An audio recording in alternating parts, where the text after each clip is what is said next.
औलाद का मोह। दिलीप और सुधांशु नाम के दो भाई थे। दिलीप की शादी कावेरी के साथ हुई और सुधांशु की शादी माया के साथ। शादी के बाद दोनों भाई अपनी अपनी पत्नी के साथ खुशी खुशी रहा करते थे। दोनों भाइयों के परिवार एक ही घर में रहता था। साथ में खाना, साथ में घूमना, कुल मिलाकर दोनों भाइयों का परिवार खुशहाल परिवार था। कुछ सालों के बाद दिलीप की पत्नी कावेरी को एक बेटा हुआ। भैया, आज मैं बहुत खुश हूँ। चाचा बन गया हूँ मैं। हाँ भाई साहब, इस बच्चे के घर में आने से तो रौनक आ गई है। मैं सबको बताऊंगी कि मैं तो चाची बन गई हूँ, चाची। तुम दोनों कितने अच्छे हो। हमारे बच्चे के आने से ऐसे खुश हो रहे हो जैसे ये बच्चा तुम्हारा ही हो।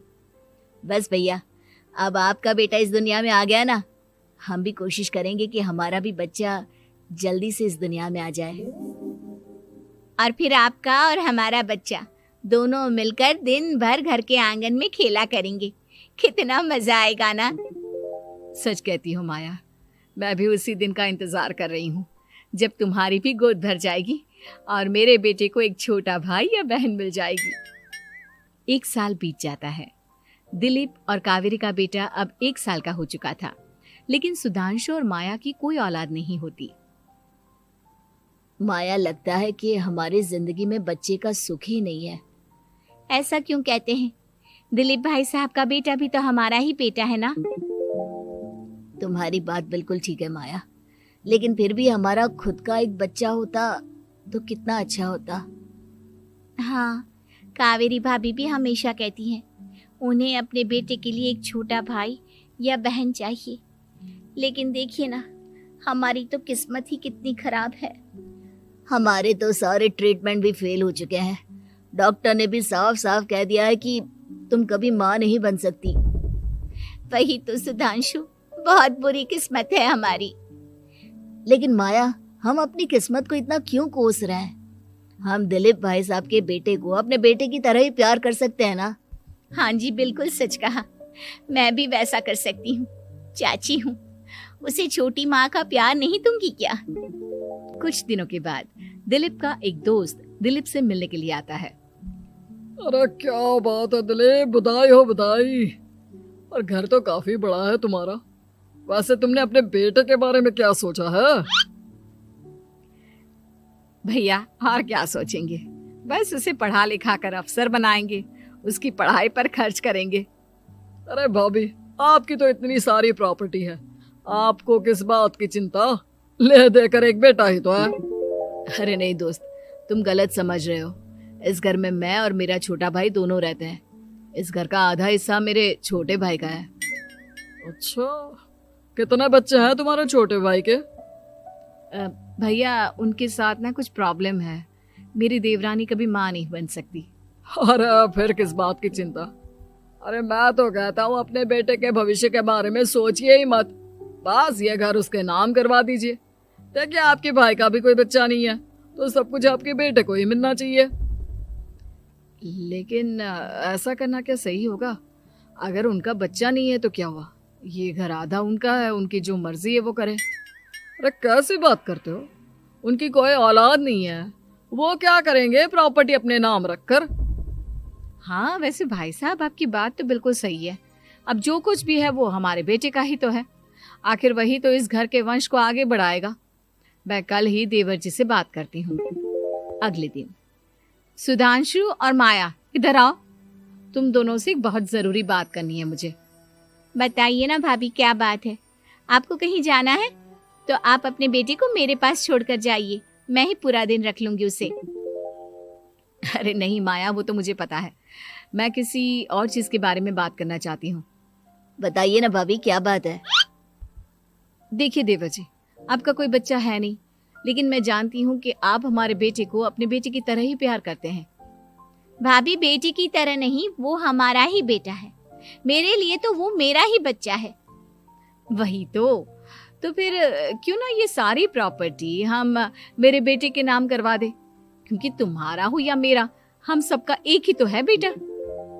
लेकिन भाभी, अभी तो वो सिर्फ 1 साल का है। अभी से प्रॉपर्टी उसके नाम करवाने का क्या मतलब है?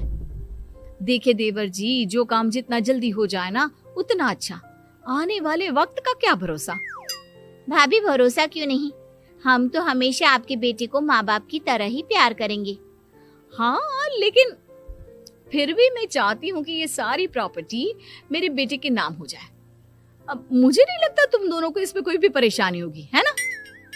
भाभी वैसे तो आप जो कह रही हैं वो बहुत जल्दबाजी है, लेकिन फिर भी अगर आपको ऐसा लगता है तो ठीक है, कल ही प्रॉपर्टी के पेपर बनवा लीजिए, मैं और माया उस पर साइन कर देंगे। इस तरह से अगले दिन प्रॉपर्टी के पेपर बनवाकर सारी प्रॉपर्टी दिलीप और कावेरी के बेटे के नाम पर करवा दी जाती है। कुछ दिनों के बाद सुधांशु, सुबह सुबह ये कौन लोग आ गए हैं तुम्हारे घर पर? भैया वो ऊपर वाला कमरा खाली पड़ा था ना, सोच रहा था किराएदार रख देता हूँ। लेकिन किराएदार रखने से पहले आपने हमसे पूछा भी नहीं। भाभी इसमें आपसे पूछने वाली क्या बात थी, हमें एक ही कमरे की जरूरत थी, इसलिए सोचा दूसरा कमरा किराए पर दे देते हैं, कुछ इनकम हो जाएगी।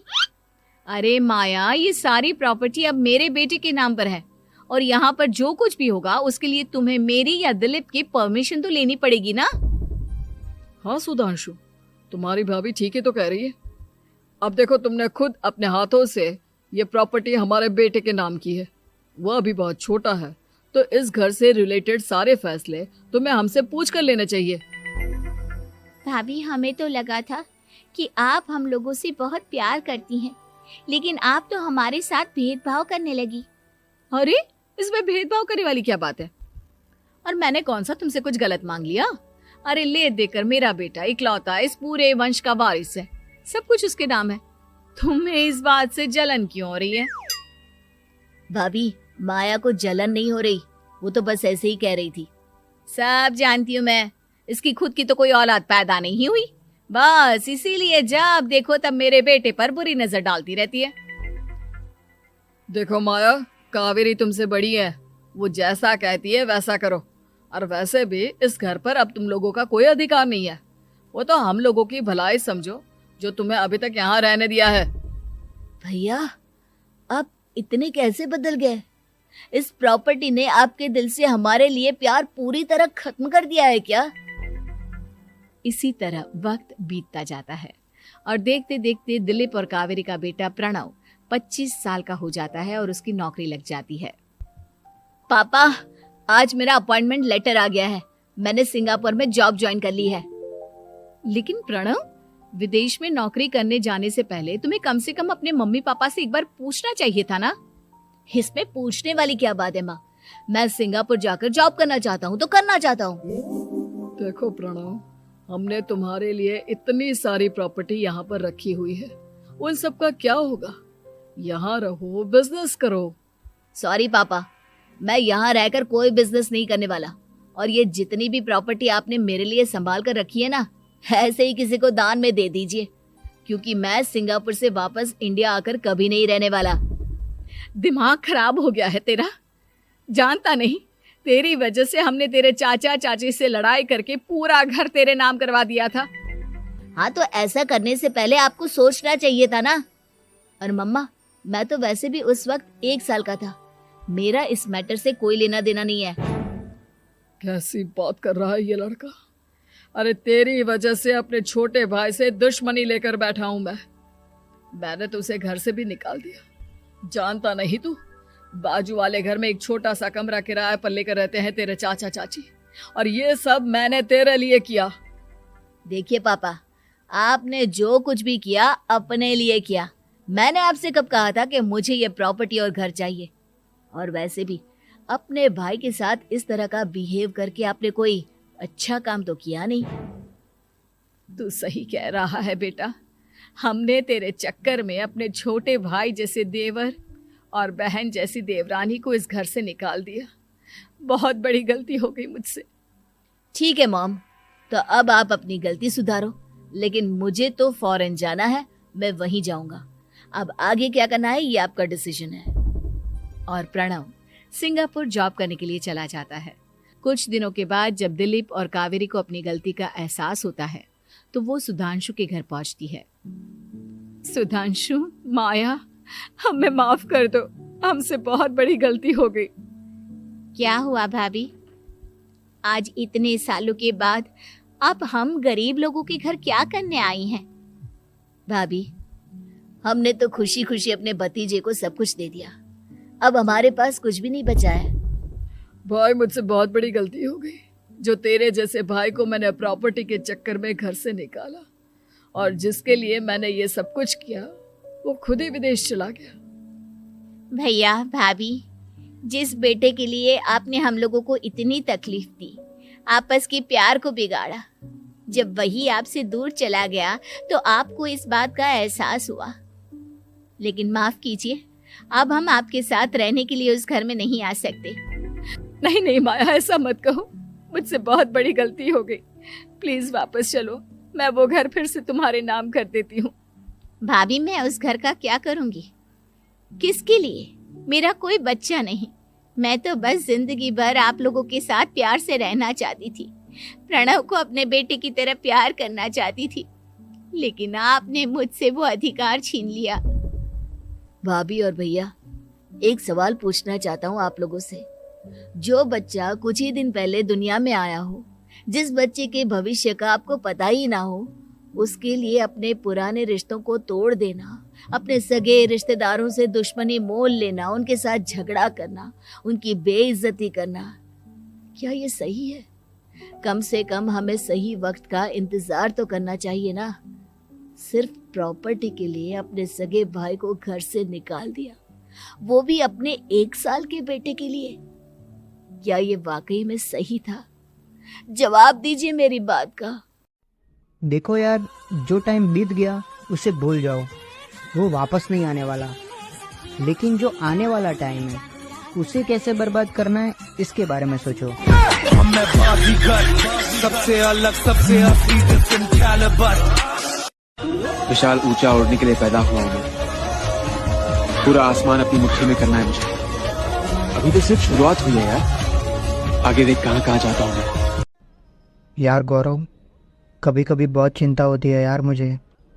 क्यों यार, अपनी शक्ल देख, कोई बाप क्यों देगा यार अपनी बेटी का हाथ हमारे हाथ में?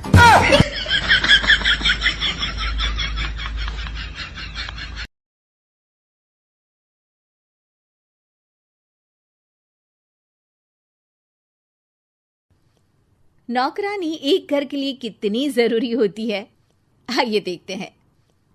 अरे बहू, ये देख, सारा साबुन बर्तन में रह गया।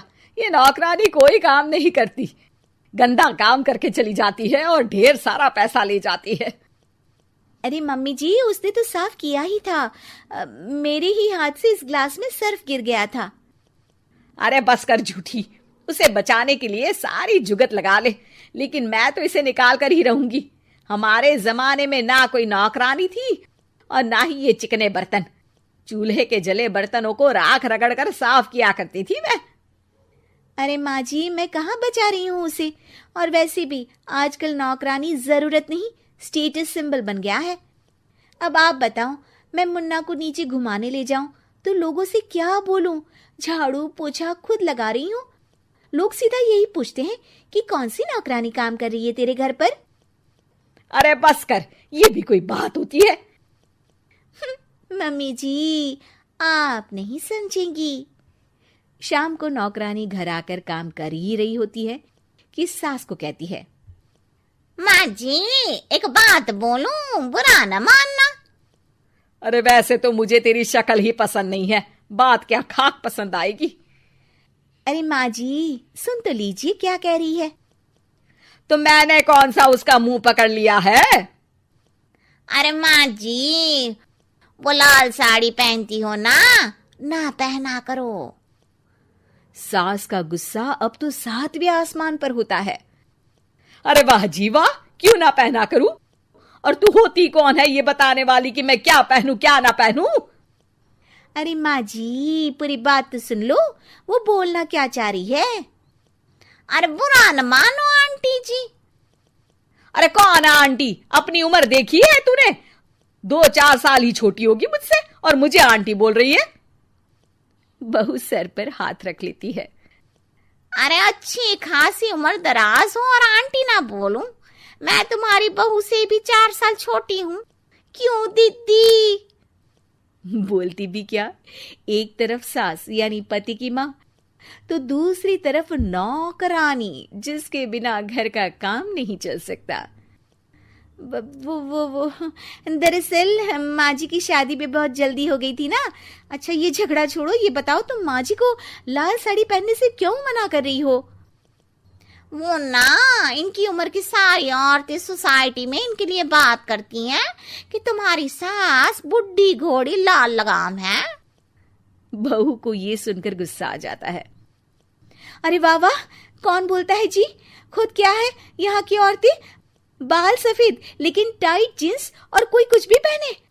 अरे पहनना हमारा निजी हक है, किसी को कुछ हक नहीं बनता कि वो मेरी सास के लिए कुछ बोले। मैं आज ही जाकर माँ जी के लिए लाल जींस लेकर आऊंगी, फिर देखो कोई क्या बोलता है। अरे चुप लाल जींस।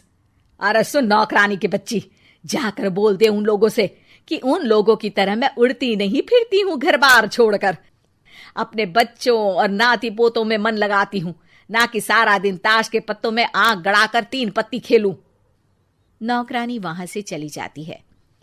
वैसे बहू, नौकरानी के क्या फायदे हैं ये तो पता नहीं, लेकिन सबसे अच्छा तो ये कि पता चल जाता है कि कौन किसके लिए क्या बोल रहा है। सोसाइटी में तेरा नौकरानी रखने का इरादा बिल्कुल ठीक था। अगले दिन उन लोगों के घर की बेल बजती है। बहू दरवाजा खोलती है कि सामने कुछ औरतें खड़ी होती हैं। अरे बहू, कहाँ है तेरी सास? बुला जरा। अरे बहन जी, आप सारी एक साथ, आइए आइए, कैसे आना हुआ?